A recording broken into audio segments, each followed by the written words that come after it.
ಮತ್ತೆ ಹುಟ್ಟಿ ಬಾ ಮಂಜ. ಇದು ಇಂದಿನ ವಿಜಯವಾಣಿ ಕನ್ನಡ ದಿನಪತ್ರಿಕೆಯ ಗಿರ್ಮಿಟ್ ಅಂಕಣದ ಪ್ರಹಸನ. ಬರೆದು ಓದುತ್ತಿರುವವರು ಪ್ರಶಾಂತ್ ಅಡೂರ್, ಅಂದ್ರೆ ನಾನು. ನಿನ್ನ ಮುಂಜಾನೆ ನಮ್ಮ ಹಳೆ ಓಣ್ಯಾಗಿನ ವಾಟ್ಸಪ್ ಗ್ರೂಪ್ ಒಳಗೆ ಒಂದು 40-50 ಮೆಸೇಜ್ ಬಂದಿದ್ದು. ನಾ ಏನಂತ ನೋಡಿದ್ರೆ ಗ್ರೂಪ್ ತುಂಬ ಓಂ ಶಾಂತಿ ರಿಪ್ ಅಂತಿದ್ದು. ನಾ ಗಾಬರಿಯಾಗಿ ಮತ್ತೆ ಯಾರು ಹೋದ್ರಪ್ಪ ಅಂತ ನೋಡಿದ್ರೆ ಒಂದು ನಮ್ಮ ಮಂಜಾನ ಫೋಟೋ ಹಾಕಿ ಗ್ರಾಫಿಕ್ಸ್ ಮಾಡಿ ಅದ್ರ ಮೇಲೆ ಮತ್ತೆ ಹುಟ್ಟಿ ಬಾ ಮಂಜ ಅಂತ ಹಾಕಿದ್ರು. ನಾನು ಇದು ದಸಕ್ಕಂತ ವಾರದಿಂದ ಮಂಜಾನ 50ನೇ ಬರ್ತೀರಿ ಅಂತ ದೋಸ್ತರೆಲ್ಲ ಪಾರ್ಟಿ ಮಾಡಿದ್ವಿ. ಅಲ್ಲ, ಹಂಗಾದ್ರೆ ಬಿಲ್ಲು ಕ್ರೆಡಿಟ್ ಕಾರ್ಡ್ ನಾನು ಕೊಟ್ಟಿದ್ದೆ. ಅವ 1 ವಾರ ಬಿಟ್ಟು ಕೊಡ್ತೇನೆ ಅಂತ ಹೇಳಿದಾಗ ನಾನು ಕೊಟ್ಟಿದ್ದೆ. ಅಲ್ಲ, ಹಂಗೆ ಅವ ರೊಕ್ಕ ಕೊಡಾರ್ದು ಹೋಗಿದ್ದಕ್ಕೆ ಶಾಕ್ ಆಗಿದ್ದಿಲ್ಲ, ಮತ್ತು ಸಡನ್ನಾಗಿ ಹೋಗಿದ್ದಕ್ಕೆ ಶಾಕ್ ಆಗಿತ್ತು.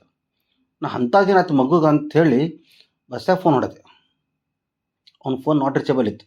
ಮತ್ತೊಂದಿಬ್ಬರಿಗೆ ಫೋನ್ ಹೊಡೆದ್ರೆ ಅವ್ರು ಸ್ವಿಚ್ ಆಫ್ ಆಗಿಬಿಟ್ಟಿತ್ತು. ಕಡೆಗೆ ಸಂಜಾನ ಗ್ರೂಪ್ ಒಳಗೆ ಗ್ರಾಫಿಕ್ಸ್ ಮಾಡಿ ಮತ್ತೆ ಹುಟ್ಟಿ ಬಾ ಮಂಜ ಅಂತ ಹಾಕ್ಯಾನಲ್ಲ ಅಂಥೇಳಿ ಅವಂಗೆ ಫೋನ್ ಮಾಡಿದೆ. ಅವ್ನಿಗೇನಪ್ಪ ಅಂತ ಕೇಳಿದೆ ಫೋನ್ ಮಾಡಿದ್ಕೊಳ್ಳೆ. ಮಗ ಮೊನ್ನೆ ರಾತ್ರಿ ಬಸ್ಸಾ ಮತ್ತು 4 ಮಂದಿ ಸೇರಿ ಕಾರ್ ತೊಗೊಂಡು ಗೋವಾಕ್ಕೆ ಹೋಗ್ಯಾರ. ಅಲ್ಲೇ ಅನ್ಮೋಡ್ ಘಾಟ್ ಇಳಿಬೇಕಾದ್ರೆ ನಿಂತಿದ್ದ ಟ್ರಕ್ಕಿಗೆ ಹೊಡೆದು ಅಲ್ಲೇ ಖಲಾಸ್ ಅಂತಂದ. ನಂಗೆ ಬಾಯಿ ಕಟ್ಟಿ ಹೋತು. ಉಳಿದವ್ರಿಗೆ ಏನಾಗಿಲ್ಲ, ಅವರೆಲ್ಲ ಆರಾಮಿದ್ದಾರೆ, ಇವನ ಗಾಡಿ ಹೊಡಿಲಿಕ್ಕೆ ಹತ್ತಿದ್ದ ಅಂದ. ತೊಗೊಂಡಿದ್ದ ಏನಂತ ಕೇಳಿದ್ರೆ ಅದನ್ನೇನು ಕೇಳ್ತಿಲ್ಲೇ, ಕಾವು ಕಾವು ಕರಿತೈತಿ ಗೋವಾ ಅಂತ ಹೊಟ್ಟೆ ತುಂಬ ತೊಗೊಂಡು ಮತ್ತು ತೊಗೊಳ್ಳಿಕ್ಕೆ ತೊಕ್ಕೋತನ ಹೊಂಟಿದ್ದ ಅಂದ.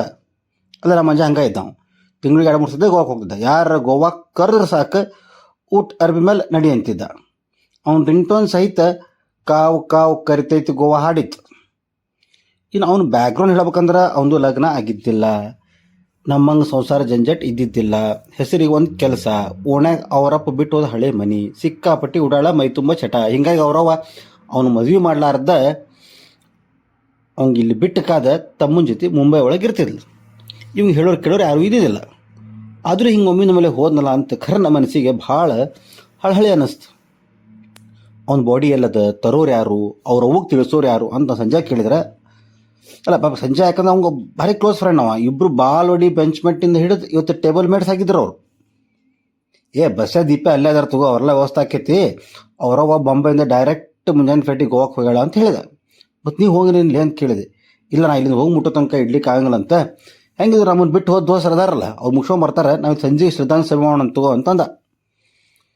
ನನ್ನ ಮನಸ್ಸಿಗೆ ಸಮಾಧಾನ ಇರಲ್ಲ.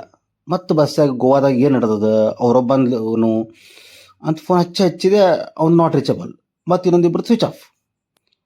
ಹಂಗೆ ಅವತ್ತನ್ನು 50ನೇ ಬರ್ತ್ಡೇಕ್ಕೆ ಗೋವಾಕ್ಕೆ ಹೋಗಿ ಡೆಸ್ಟಿನೇಷನ್ ಬರ್ತ್ಡೇ ಮಾಡೋಣ, ಡೆಸ್ಟಿನೇಷನ್ ವೆಡ್ಡಿಂಗ್ ಮಾಡ್ಕೋಬೇಕಂದ್ರೆ ಕನ್ಯಾ ಅಂತೂ ಸಿಗಲಿಲ್ಲ ಅಂತ ಅಂದಿದ್ದ.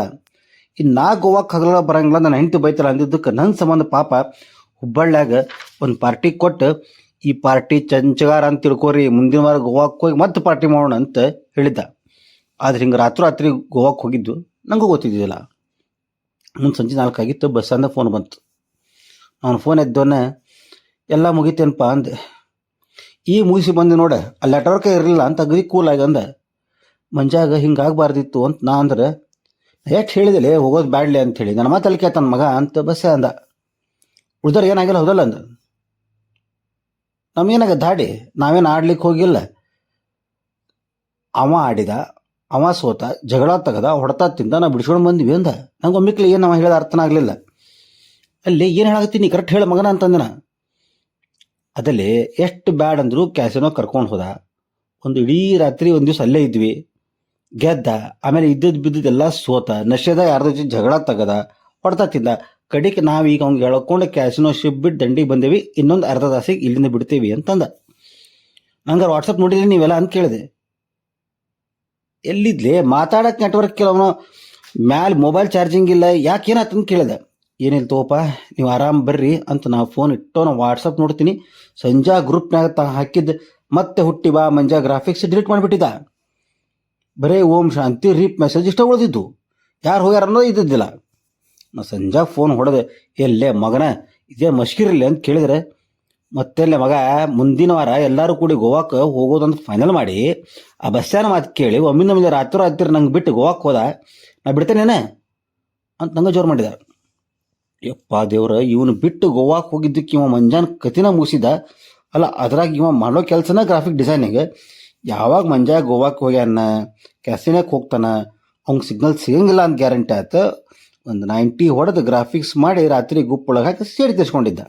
ಏನು ಮಾಡ್ತೀರಿ ಇಂಥ ದೋಸ್ತರಿಗೆ? ಯಾವಾಗ ಅವನು ಕ್ಯಾಸಿನಿಂದ ಹೊರಗೆ ಬಂದ ಈ ವಾಟ್ಸಪ್ ನೋಡ್ತಾನಂತ ಗ್ಯಾರಂಟಿ ಆಯ್ತು ಅನ್ನಿಸ್ತೆ, ಅವು ಮತ್ತೆ ಹುಟ್ಟಿ ಬಾ ಮಂಜ ಗ್ರಾಫಿಕ್ಸ್ ಡಿಲೀಟ್ ಮಾಡಿಬಿಟ್ಟ. ಏನು ಮಾಡ್ತೀರಿ? ಇನ್ನೂ ಮಜಾ ಕೇಳ್ರಲ್ಲ, ಕ್ಯಾಸಿನೋ ಹೊರಗೆ ಬಂದ ಮಂಜ ವಾಟ್ಸಪ್ ನೋಡ್ಯಾನ, ಗ್ರೂಪ್ ಒಳಗೆ ಓಂ ಶಾಂತಿ ರಿಪ್ಪು ಅಂತ ಬರೋದೆಲ್ಲ ಮೆಸೇಜ್ ನೋಡಿ ಹಂಗಾರೆ ಉಣಾಗ ಯಾರೋ ಹೋಗ್ಯಾರ ತಡಿ ಅಂತೇಳಿ ಯಾರು ಹೋಗ್ಯಾರಂತನೂ ನೋಡ್ಲಾರ್ದ ತಾನು ರೆಸ್ಟ್ ಇನ್ ಪೀಸ್ ಅಂತ ಹಾಕಿದ. ಮುಂದೇನು ಸಂಜಾನ್ ಬಿಟ್ಟು ಹೋಗಿದ್ದ ತಪ್ಪಿಗೆ ಮುಂದಿನ ವಾರ ಗೋವಾ ಹೋಗೋ ತಪ್ಪೇನಿಲ್ಲ ಅಂತ ಮತ್ತೆ ಎಲ್ಲ ದೋಸ್ತರನ್ನು ಅವನ ಜೊತೆ ಗೋವಾ ಕರ್ಕೊಂಡು ಹೊಂಟಾನ. ಅಲ್ಲಿ ಅನಮೋಡ್ ಚೆಕ್ ಪೋಸ್ಟ್ ದಾಟಿ ಗೋವಾ ಬಾರ್ಡರ್ದಾಗ ಸಂಜೆ ಗೋವಾ ಕಡೆಯಿಂದ ಬರ್ಬೇಕಾರೆ ಕಾಣೋ ಹಂಗೆ ಮತ್ತೆ ಬಾ ಮಂಜ, ಇತ್ಲಾಗಿಂದ ಹೋಗ್ಬೇಕಾರೆ ಗೆದ್ದು ಬಾ ಮಂಜ ಅಂತ ಒಂದು ಬ್ಯಾನರ್ ಕಟ್ಟೋ ವ್ಯವಸ್ಥೆ ಮಾಡ್ಕೊಂಡು ಇಟ್ಕೊಳಾನ. ಇಲ್ಲ ನಾ ಏನು ಹೊಂಟಿಲ್ಲ, ಅದೇ ಹೇಳಿದ್ನ ನಾನು ಹೆಂಡತಿ ಬೈತಾಳ ಅಂತೇಳಿ. ಹಂಗೆ ನಮ್ಮ ದೋಸ್ತರ ಸಂಬಂಧ ಏನಾರು ತಂದ ನನಗೆ ಗ್ಯಾರಂಟಿ ಅದ, ನಾ ಗೋವಾಕ್ಕೆ ಹೋಗ್ಬೇಕಂತೇನು ಇಲ್ಲ ಬಿಡ್ರಿ.